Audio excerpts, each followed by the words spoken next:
The world is changing. The order that has reigned since the end of the Second World War is increasingly under the threat of collapse.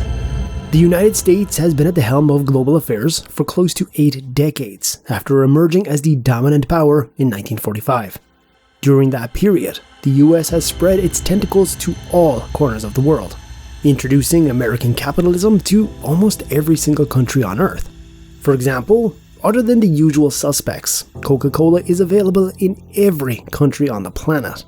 This may come as a surprise, but the US has also officially spread democracy to a number of nations around the world. These include Japan, Germany, South Korea, Taiwan, and Eastern Europe after the collapse of the Soviet Union. But let's be honest, the US is best known for its numerous failed and often bloody attempts at quote-unquote spreading democracy. But if there's a census on one thing that America has spread everywhere, it's culture and technology. Even today, American film productions are still the gold standard across the world. American music is the most listened to anywhere, and their musicians are the most recognized. Fashion tends to originate in the United States before being spread by American chains across the rest of the world. American sport, case in point basketball, is a global affair.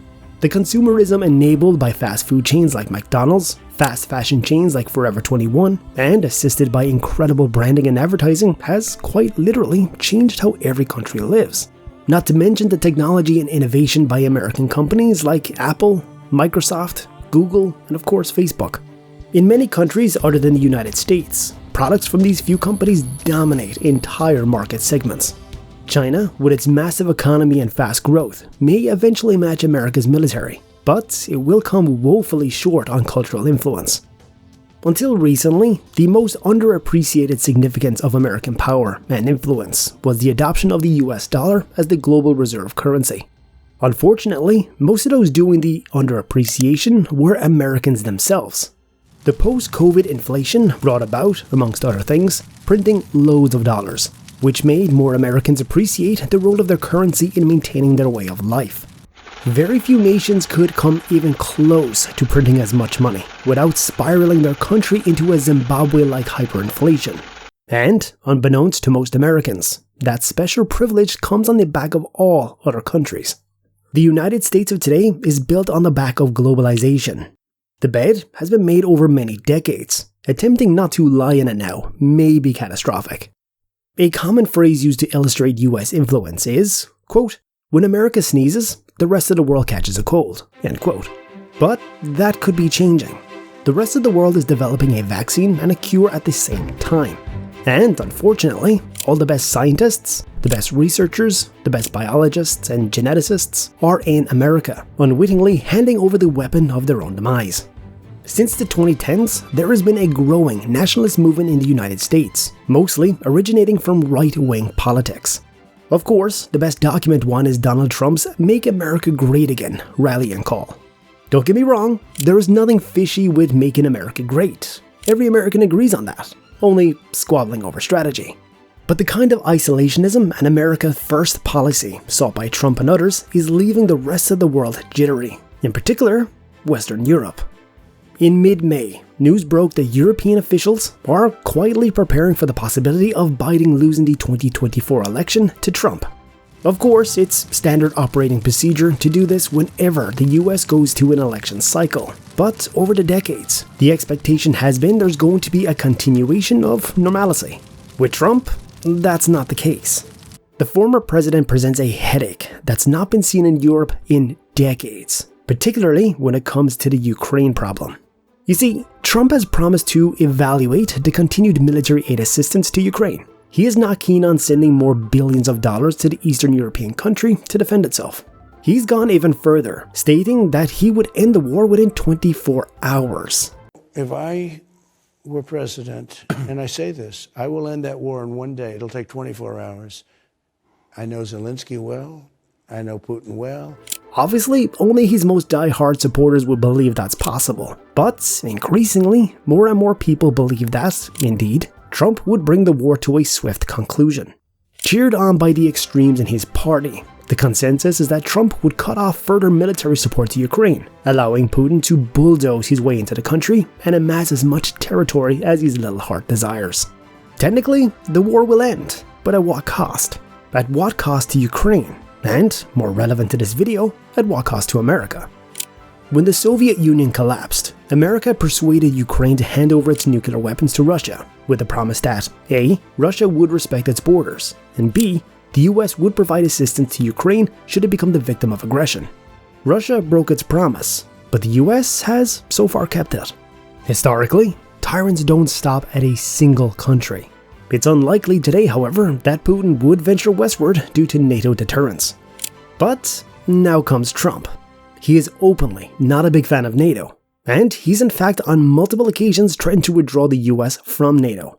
It's not a good sign when the biggest member of the group threatens to pull out, potentially tearing apart the entire arrangement. Trump is already hinting at breaking that US security promise to Ukraine. I mean, his first impeachment was exactly about that. So there is every reason to believe that he is capable of doing the exact same thing to the most important treaty of all, especially since he has publicly toyed with the idea. If a time comes when Putin feels that NATO is not strong enough, that the US will stay out of a European conflict, he will likely strike far beyond Ukraine. Should China also sense weakness and reluctance of the United States to intervene, they will take Taiwan. With a US leadership that pursues isolationist policies, these two nations, and perhaps even India, will theoretically be capable of redrawing borders and monetary treaties that will turn the current global order on its head, and Europe is trembling at the prospect. Security and defense is just one reason European leaders are terrified that Donald Trump may return to the White House. For the entirety of his presidency, Trump was seen as a stumbling block of the US-EU trade. He ended talks over a trade deal, imposed higher tariffs on European steel and aluminium products, and threatened to do the same thing to European car imports. Also, he directed most of his tariffs to China. Trump's America First policy spared no one. To be clear, when the United States imposes tariffs, this is reciprocated.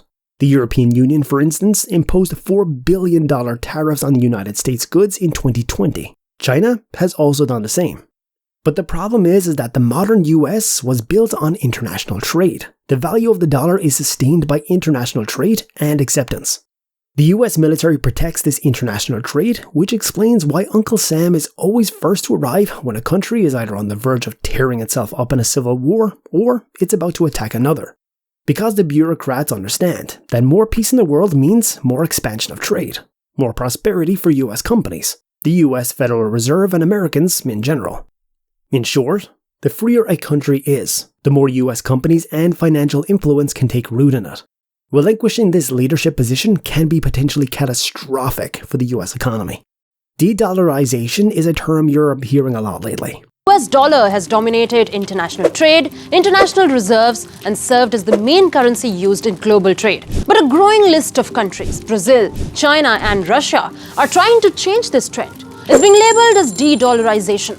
De-dollarization is coming. This entire move towards de-dollarization that's being spoken about so much. Now this entire aspect of de-dollarization, is it actually possible in the current scheme of things? How difficult or easy is it? For some context, the US has issued nearly $4 trillion around the world in hard currency.